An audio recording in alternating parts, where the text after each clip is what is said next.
Corona संक्रमण पर स्वास्थ्य मंत्री आज जो जानकारी दे रहे हैं वो देशवासियों को राहत दे सकती है। केंद्रीय स्वास्थ्य मंत्री डॉक्टर हर्षवर्धन ने कहा कि देश में हालात ज्यादा बिगड़ने की आशंका नहीं है। देश में मरीजों की रिकवरी रेट बढ़कर करीब 30% हो चुकी है। मरीजों के दोगुना होने की रफ्तार भी घटकर 11 दिन पहुंच चुकी है। हर्षवर्धन के मुताबिक दुनिया के दूसरे देशों की तरह भारत में हालात ज्यादा बिगड़ने की आशंका नहीं है, लेकिन हम हर हाल के लिए तैयार हैं। Recovery rate has climbed up to 29.9%. These are very good indicators. The doubling rate for the last 3 days has been about 11 days. 7 days, for last 7 days it has been 9.9 and for the last 14 days it is 10.7 today. And as you all know, you have also made a lot of preparations. We do not anticipate a very worst type of situation in our country like many other developed countries, but still we have prepared the whole country for the worst situation. Lockdown में प्रवासी मजदूरों को लेकर पश्चिम बंगाल सरकार को लिखे गृह मंत्री अमित शाह के पत्र पर अब सियासत शुरू हो गई है। जहां अमित शाह ने पश्चिम बंगाल की ममता सरकार की चुप्पी पर सवाल उठाया, तो वहीं तृणमूल कांग्रेस ने कड़ी प्रतिक्रिया जाहिर की है। लॉकडाउन के दौरान पश्चिम बंगाल में प्रवासी मजदूरों की ट्रेनों की एंट्री को लेकर गृह मंत्री अमित शाह ने ममता बनर्जी को चिट्ठी लिखी है। अमित शाह ने आरोप लगाया कि ममता सरकार प्रवासियों की ट्रेनों को राज्य में आने से रोक रही है। चिट्ठी में शाह ने लिखा कि मजदूरों को घर भेजने में बंगाल सरकार से अपेक्षित सहयोग नहीं मिल रहा। गृह मंत्री ने लिखा है कि पश्चिम बंगाल का रवैया प्रवासी मजदूरों को मुश्किल हालात में धकेल सकता है। ये ममता जी का यही हिपोक्रेसी है, द्विचारिता है कि एक तरफ से वो केंद्र का बदनाम करते हैं, झूठे अफवाहें फैलाते हैं, झूठ बोलते हैं, अलग अलग टाइप के कंप्लेंट्स करते हैं, लेकिन जहां तक काम करने की बात आती है वहां पे तो सबसे खराब है। अमित शाह के आरोप के बाद टीएमसी ने भी पलटवार किया है। रेल चलाना केंद्र सरकार की जिम्मेदारी है। माइग्रेशन और उसके साथ क्वारंटाइन भारतीय संविधान के अनुसार जो सूची है वो राष्ट्रीय जिम्मेदारी है और केंद्र सरकार की जिम्मेदारी है। हम पहले को मना कर रहे हैं, लेकिन पेंडेमिक को लेकर के केंद्र सरकार और राज्य सरकार पेंडेमिनियम कर रही है। और केंद्रीय गृह मंत्री अमित शाह ने सोशल मीडिया में अपने खराब स्वास्थ्य को लेकर जारी अफवाहों पर विराम लगाया। उन्होंने कहा कि वो पूरी तरीके से स्वस्थ हैं। उन्होंने ये भी कहा कि उन्हें कोई बीमारी नहीं है। अमित शाह ने कहा कि पिछले कई दिनों से कुछ मित्रों ने सोशल मीडिया के माध्यम से मेरे स्वास्थ्य के बारे में कई मनगढ़ंत अफवाहें फैलाई। यहां तक कि कई लोगों ने मेरी मृत्यु के लिए भी ट्वीट कर दुआ मांगी। गृह मंत्री अमित शाह के स्वास्थ्य को लेकर फैलाई जा रही अफवाहों की बीजेपी अध्यक्ष जेपी नड्डा ने निंदा की। उन्होंने कहा कि किसी के स्वास्थ्य के बारे में इस तरह की गलत सूचना फैलाने से ऐसे लोगों की मानसिकता का पता चलता है। उन्होंने कहा कि मैं भगवान से प्रार्थना करता हूं कि ऐसे लोगों को सद्बुद्धि दे। तो अमित शाह ने आज अपने ट्वीट में क्या लिखा है, उन्होंने उनकी सेहत के बारे में अफवाह फैलाने वालों को क्या संदेश दिया है, आइए आपको बताते हैं। उन्होंने लिखा कि देश इस समय कोरोना जैसी वैश्विक महामारी से लड़ रहा है और देश के गृह मंत्री के नाते देर रात तक अपने कार्यों में व्यस्त रहने के कारण मैंने इन सब पर ध्यान नहीं दिया। जब ये मेरे संज्ञान में आया तो मैंने सोचा कि ये सभी लोग अपने काल्पनिक सोच का आनंद लेते रहें, इसीलिए मैंने कोई स्पष्टता नहीं की। परंतु मेरी पार्टी के लाखों कार्यकर्ताओं और मेरे शुभचिंतकों ने विगत 2 दिनों से काफी चिंता व्यक्त की और उनकी इसी चिंता को मैं नजरअंदाज नहीं कर सकता। इसीलिए मैं आज स्पष्ट करना चाहता हूं कि मैं पूर्ण रूप से स्वस्थ हूं और मुझे कोई बीमारी नहीं है। अमित शाह ने आगे लिखा कि हिंदू मान्यताओं के अनुसार ऐसा मानना है कि इस तरह की अफवाह स्वास्थ्य को और अधिक मजबूत करती है। इसीलिए मैं ऐसे सभी लोगों से आशा करता हूं कि वो ये व्यर्थ की बातें छोड़कर मुझे मेरा काम करने दें और स्वयं भी अपना काम करें।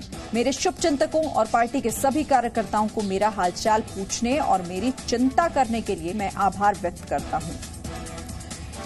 गृहमंत्री ने आगे भी लिखा कि जिन लोगों ने अफवाह फैलाई है उनके प्रति मेरे मन में कोई दुर्भावना नहीं, कोई द्वेष नहीं है। तो गृह मंत्री की सेहत को लेकर अफवाह फैलाने के आरोप में अहमदाबाद में 4 लोग पकड़े भी गए। गृह मंत्री श्री का नाम का उपयोग करके उनके नाम से एक पोस्ट बनाई गई और उसको अलग अलग रूपों में डाला गया। इस पोस्ट को पब्लिश करने में, इसको आगे बढ़ाने में जिन लोगों की भूमिका सामने आई है उनके नाम इस तरह से हैं। एक है फिरोज खान जाफर खान पठान अहमदाबाद से, सरफराज अब्दुल मजीद मेमन अहमदाबाद से, तीसरे हैं सज्जाद अली बच्चू भाई नयानी भावनगर से, और सिराज हुसैन मोहम्मद अली विरानी ये भी भावनगर से हैं। अब ये किस ऐप का यूज करके किस तरह से इन लोगों ने ये पोस्ट को आगे बढ़ाया। इधर गुजरात के सूरत में एक बार फिर सैकड़ों की संख्या में मजदूर सड़कों पर उतर आए। घर वापसी की मांग को लेकर इन मजदूरों ने सड़क पर प्रदर्शन किया। जाहिर है इस दौरान लॉकडाउन के नियमों की धज्जियां उड़ाई। सूरत में घर वापसी की मांग और ट्रेनों की संख्या बढ़ाने को लेकर मजदूरों ने प्रदर्शन किया। घर जाने की जिद पर अड़े प्रवासी मजदूरों ने सड़क पर जाम लगाकर प्रदर्शन किया। पुलिस के मुताबिक हाजिरा इंडस्ट्रियल एरिया में सुबह करीब 8 बजे 500 से 1000 लोग सड़क पर इकट्ठा होकर घर भेजे जाने की मांग करने लगे। बताया जा रहा है कि प्रवासी मजदूरों की पुलिस से झड़प हो गई।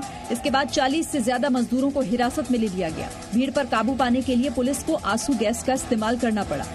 ज्यादातर मजदूर हाजिरा में औद्योगिक इकाइयों में काम कर रहे हैं और मोरा गांव में रहते हैं। पुलिस ने इलाके की घेराबंदी कर सुरक्षा कड़ी कर दी है।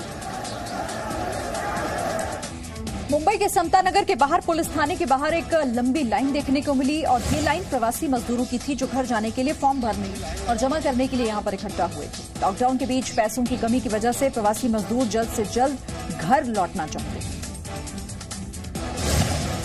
गांव जाने के लिए तो ही परेशान है साहब, रोज आके लाइन में, कभी मेडिकल के लिए लाइन में, कभी इधर लाइन में। अभी तो हमारे लिए प्रशासन ही भगवान है। अगर वो अपना आशीर्वाद दे दे तो हम लोग अपने गांव चले जाएं, अपने माँ बाप के पास चले जाएं। सर 3 तारीख को इधर फॉर्म फिलअप किया था, लाइन लगा के 1 घंटा जमा किया। अभी तक न कोई मैसेज है न कोई फोन है, बस इंतजार करके बैठे हैं सर। जो भी मजदूर लोग हैं उनको उनके घर तक भेजा जाए, क्योंकि यहाँ अभी 2-4 महीने कुछ होने वाला नहीं है। तो कोरोना महामारी से निजात जल्द मिलने के आसार नजर नहीं आ रहे। अब इस महामारी के साथ जीने की आदत डालनी होगी। लॉकडाउन खुलने के बाद जिंदगी को तनाव मुक्त बनाने के लिए बाल भारती ने कई make in India product launch किए हैं जिनका इस्तेमाल कोरोना संक्रमण को कम करने और पहचानने में मदद कर सकता है। कोरोना महामारी से देश के अलग अलग शहरों की लोगों की जंग छोटी नहीं है, काफी लंबी चलने वाली है। और ये भी है कि कोरोना के साथ अब जीने की भी आदत डालनी होगी। धीरे धीरे लॉकडाउन के फेज खुलेंगे, लोग काम पर वापस लौटेंगे, लोगों की दिनचर्या भी समान होगी। हालांकि इसको वक्त लग सकता है, लेकिन जब ऐसा होगा तो इस बड़ी महामारी से निपटने के उपाय क्या हो सकते हैं। कई लोग हैं जो इस पर विचार कर रहे हैं और अलग अलग चीजें इस वक्त बाजार में भी हैं, लोगों के सामने लेकर आ रहे हैं और कोशिश कर रहे हैं कि ऐसे इंस्ट्रूमेंट, ऐसे इक्विपमेंट्स बनाए जाए जो मेक इन इंडिया हो, जिससे आने वाले समय में जब लोग ज्यादा तादाद में घरों से बाहर होंगे तो जो इक्विपमेंट है वो उनके लिए आसानी से। कोरोना वॉरियर्स भी महामारी की चपेट में आ रहे हैं। महाराष्ट्र में अब तक 714 पुलिसकर्मी कोरोना पॉजिटिव पाए गए। इनमें से 648 एक्टिव केस हैं, जबकि 61 ठीक हो चुके हैं। राज्य में कुल 5 पुलिसकर्मियों की कोरोना से जान जा चुकी है। वहीं महाराष्ट्र में लॉकडाउन के दौरान पुलिसकर्मियों पर अब तक हमले जो हुए हैं वो 194 वारदात हैं। मध्य रेलवे के 36 कर्मचारी और पश्चिम रेलवे के 20 कर्मचारी भी कोरोना संक्रमित पाए गए हैं। इन कर्मचारियों में तकनीकी विभाग से जुड़े हुए लोग, सिक्योरिटी डिपार्टमेंट से जुड़े हुए लोग और एक्सप्रेस गाड़ियों के लोको पायलट शामिल हैं। अब तक इनमें 28 कर्मचारियों को इलाज के बाद हॉस्पिटल से डिस्चार्ज किया जा चुका है। निजामुद्दीन मरकज के हवाला कनेक्शन की जांच कर रही एजेंसियों की नजर पुरानी दिल्ली के हवाला कारोबारियों पर भी है। जांच एजेंसियों को शक है कि हवाला के लिए पुरानी दिल्ली के कई हवाला कारोबारियों की मदद ली जाती होगी। जांच एजेंसियां ऐसे कारोबारियों से जल्द पूछताछ कर सकती है। सूत्रों के मुताबिक जांच एजेंसी को शक है कि पैसा दिल्ली से भेजने और मंगवाने में पुरानी दिल्ली के हवाला कारोबारी मदद करते थे। वहीं मरकज को रेलवे टिकट बुक करने की कमर्शियल आईडी कैसे मिली, इसकी जांच भी शुरू हो चुकी है। क्राइम ब्रांच रेलवे विभाग को चिट्ठी लिखकर जानकारी मांगेगी कि आईडी किसके नाम से बनाई गई, कैसे कमर्शियल आईडी को स्वीकृति मिली, पिछले 6 महीने में कितने जमातियों को कहां भेजा गया और किस क्लास से उन्हें सफर करवाया जाता था।